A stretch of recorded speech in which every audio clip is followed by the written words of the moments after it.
কারণ আজকের দিনটা সাধারণ কোনো দিন নয় এবং আজকের ম্যাচটাও কোনো যেন-তেন ম্যাচ নয়, বরং আজ আমরা দাঁড়িয়ে আছি ভারতীয় ক্রিকেটের সেই পবিত্র ভূমি মুম্বাইয়ের ওয়াংখেড়ে স্টেডিয়ামে, যেখানে ইতিহাসের পাতায় আরও একটি নতুন অধ্যায় যুক্ত হতে চলেছে। আইসিসি পুরুষ টি-20 বিশ্বকাপ 2026-এর এই মহামঞ্চে আজ মুখোমুখি দুটি দল, যাদের লড়াই দেখার জন্য গোটা বিশ্ব চাতক পাখির মতো তাকিয়ে আছে। একদিকে আমাদের ব্লু আর্মি ভারত এবং অন্যদিকে চমক দিতে প্রস্তুত ইউনাইটেড স্টেটস অফ আমেরিকা। স্টেডিয়ামের পরিবেশটা যদি আপনাদের বোঝাতে পারতাম তবে বুঝতেন যে উত্তেজনার পারদ ঠিক কতটা উঁচুতে চড়েছে।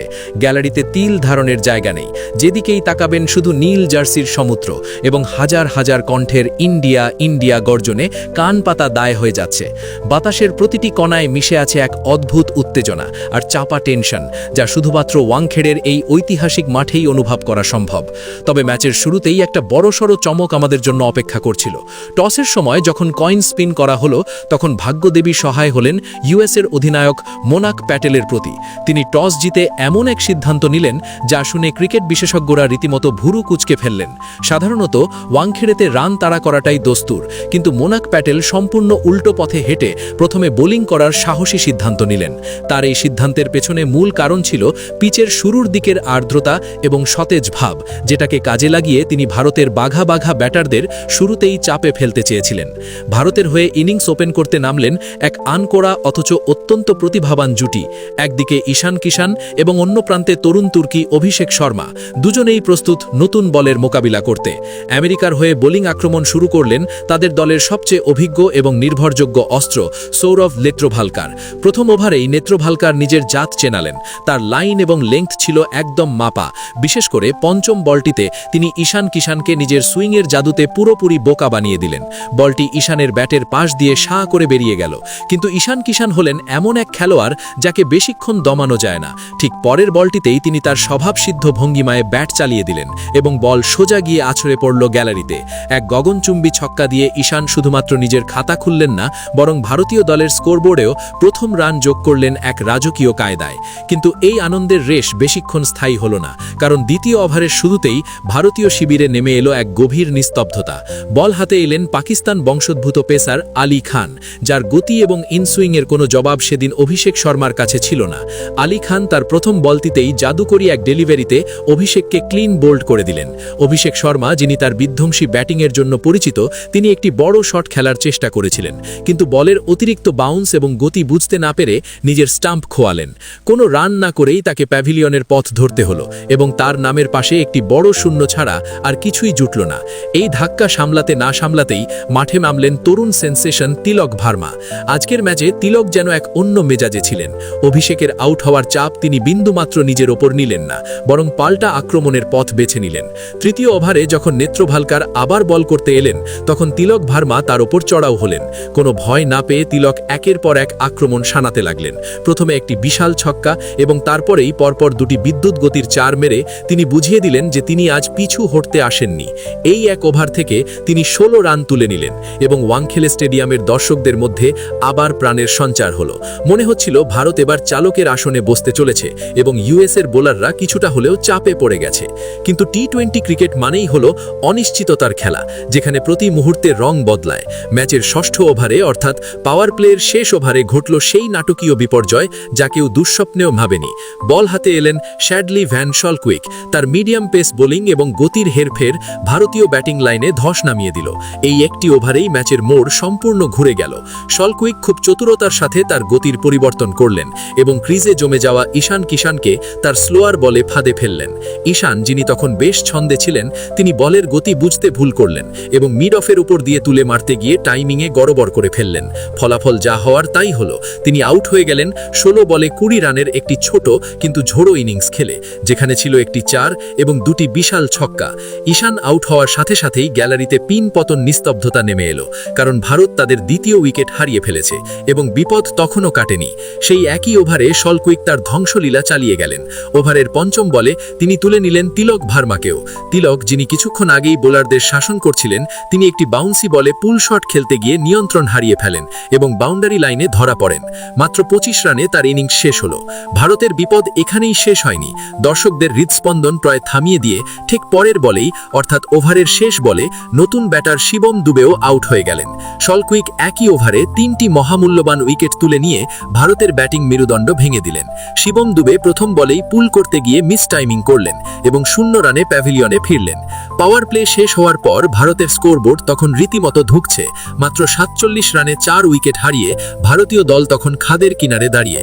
ওয়াংখেড়ের যে গ্যালারি কিছুক্ষণ আগেও উল্লাসে ফেটে উঠছিল, সেখানে এখন শ্মশানের নীরবতা বিরাজ করছে।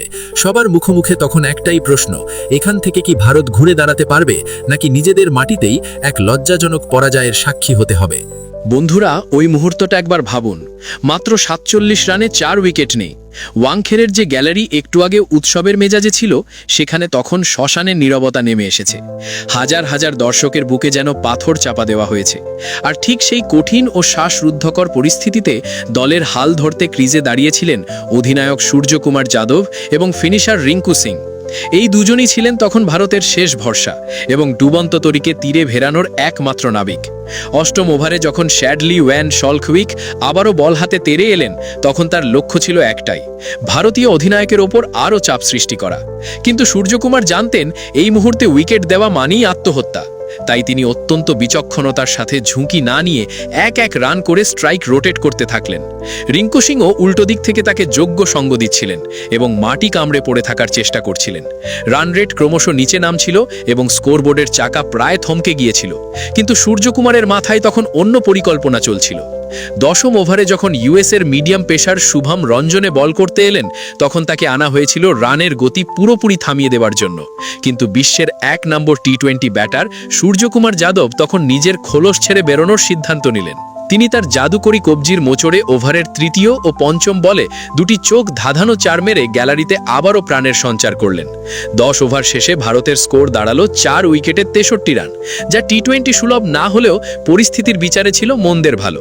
সূর্যকুমার তখন 15 রানে এবং রিঙ্কু 3 রানে অপরাজিত থেকে ম্যাচের মোড় সম্পূর্ণ ঘুরিয়ে দিলেন। ওয়াংখেড়ের ফ্ল্যাড লাইটের নিচে তখন ভারতীয় দলের প্রত্যাবর্তনের গল্প লেখা হচ্ছিল এবং ইউএসের ফিল্ডারদের চোখে মুখে তখন স্পষ্ট আতঙ্কের ছাপ দেখা যাচ্ছিল, কারণ তারা জানতেন স্কাই যখন জ্বলে ওঠেন তখন প্রতিপক্ষ ভস্ম হয়ে যায়। বন্ধুরা, খেলার তখন শেষ 4 ওভার বাকি, অর্থাৎ ডেথ ওভারের সেই শ্বাসরুদ্ধকর মুহূর্ত এসে উপস্থিত। ওয়াংখেড়ে স্টেডিয়ামের ফ্লাডলাইটের দুধিয়া আলোয় তখন এক অদ্ভুত নাটকীয় পরিবেশ তৈরি হয়েছে। একদিকে ভারতীয় দল চাইছে একটা লড়াকু স্কোর খাড়া করতে, আর অন্যদিকে ইউএসএ চাইছে ভারতের টুটি চেপে ধরতে। 17তম ওভারে যখন বাঁহাতি স্পিনার হরমিত সিং তার শেষ স্পেল করার জন্য বল হাতে নিলেন, তখন গ্যালারিতে টান টান উত্তেজনা। হরমিত জানতেন এই সময় উইকেট নেওয়া কতটা জরুরি, আর ঠিক সেটাই তিনি করে দেখালেন। ক্রিজে সেট হয়ে যাওয়া অক্ষর প্যাটেল, যিনি তখন বেশ সাবলীলভাবে ব্যাট করছিলেন, তিনি একটি স্লগ শট খেলতে গিয়ে টাইমিং মিস করলেন এবং বল সোজা ফিল্ডারের হাতে জমা পড়ল। অক্ষর 11 বলে 14 রানের একটি ছোট কিন্তু কার্যকরী ইনিংস খেলে বিদায় নিলেন, যাতে ছিল 2টি বাউন্ডারি। অক্ষরের আউটের পর ক্রিজে এলেন অর্শদীপ সিং এবং তিনি এসেই হারমিতের শেষ বলে একটি সপাটে 4 মেরে বুঝিয়ে দিলেন যে ভারতীয় লেজও এখন আর নড়বড়ে নয়। কিন্তু আসল ম্যাজিক দেখার তখনও বাকি ছিল। 18তম ওভারে যখন মিডিয়াম পেসের শুভম রঞ্জনে বল করতে এলেন, তখন ওয়াংখেড়ের গ্যালারি সাক্ষী থাকলো এক ঐতিহাসিক মুহূর্তের। সূর্যকুমার যাদব, যিনি তখন একাই লড়াই চালিয়ে যাচ্ছেন, তিনি রঞ্জনের একটি ফুল টস বলকে তার সিগনেচার ল্যাপ শটে ফাইন লেগ বাউন্ডারির বাইরে পাঠিয়ে দিলেন এবং এর সাথেই পূর্ণ হলো তার ক্যাপ্টেনোচিত অর্ধশতরান। গ্যালারি তখন ফেটে পড়ল এবং চারদিকে শুধু একটাই আওয়াজ প্রতিধ্বনিত হতে লাগলো, সূর্য, সূর্য, সূর্য। এই আওয়াজ যেন ইউএসের বোলারদের মনে ভয় ধরিয়ে দেওয়ার জন্য যথেষ্ট ছিল। 19তম ওভারে শ্যাডলি ভ্যান শলকুইক তার শেষ ওভার করতে এলেন এবং তিনি তার চতুর বোলিংয়ে অর্শদীপকে আউট করলেন। অর্শদীপ বড় শট খেলার চেষ্টায় 6 বলে 4 রান করে প্যাভিলিয়নে ফিরলেন। কিন্তু এক প্রান্তে উইকেট পড়লেও অন্য প্রান্তে সূর্যকুমার তখন রুদ্রমূর্তিতে। তিনি ওই একই ওভারে একটি বিশাল ছক্কা এবং একটি কড়কড়ানি 4 মেরে ভারতের স্কোরকে 140-এর গণ্ডি পার করিয়ে দিলেন এবং বুঝিয়ে দিলেন যে শেষ ওভারে তিনি কোনো দয়া মায়া দেখাবেন না। আর ঠিক সেটাই হলো। 20তম ওভারে অর্থাৎ ইনিংসের শেষ ওভারে বল হাতে এলেন ইউএসের সেরা বাজি সৌরভ নেত্রওয়ালকার। কিন্তু আজ সূর্যকুমার যেন প্রতিজ্ঞা করে নেমেছিলেন যে তিনি থামবেন না। প্রথম বলেই কবজির জাদুতে 4 মেরে শুরু করলেন, আর তারপর যা হলো তা ইতিহাসের পাতায় স্বর্ণাক্ষরে লেখা থাকবে। পরের 2টি বলে তিনি পরপর 2টি আকাশচুম্বী ছক্কা মারলেন, যা দেখে মনে হলো বল বোধহয় স্টেডিয়ামের বাইরে চলে যাবে। দর্শকরা তখন আনন্দের আতিশয্যে পাগল প্রায়। নেত্রওয়ালকার দিশেহারা হয়ে পড়লেন এবং চতুর্থ বলে সূর্য আরও একটি বিদ্যুৎ গতি 4 মেরে স্কোর বোর্ডকে 160-এর ঘরে পৌঁছে দিলেন।